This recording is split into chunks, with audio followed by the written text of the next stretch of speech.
Nitoy ihany ny fandarantsika iresaka baolina kitra isika raha miantoka kely aloha ny an'ny division voalohany dia ny an'ny Ligue 2 kosa dia mitoy hatrany ny fananana ary miditra eo amin'ny andro fahaefatra ka lalao maromaro no tanterahana tamin'izao farany herinandro izao.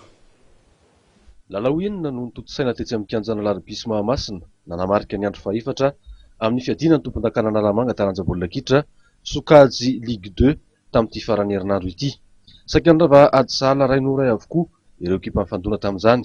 Tetsy amin'ny kianja Mahamasina aloha dia nisaraka ady sahala Rainoray ekipan'ny AMFC sy ny FCAZ.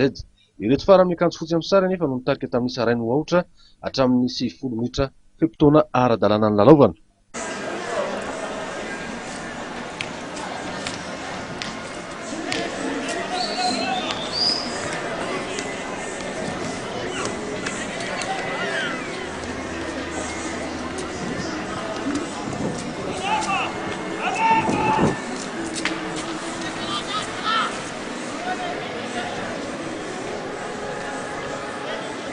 Tany amin'ny fotoana fanampiny kosa vao nana sahala ny isa ny ekipa n'Ambohidratrimo. Manarak'izay dia resin'ny ekipan'ny Dragon FC tamin'ny Sarono Aotra ny ekipan'ny Capricorne, baolina tafiditra Tsilavo sy Kareka.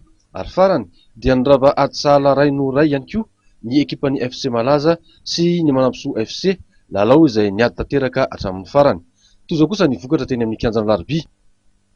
4-FA nanao ady sahala Rainoray tamin'ny DSAM. Ny FC CAI kosa napondrika ny Asuita tamin'ny isa 3-1.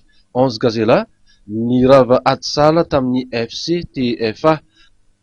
Nahitana fiovana kely araka izany ny filarana vonjimaika amin'ity fifananana ho an'ny Ligue 2 ity taorianany ny andro fahaefatra iny.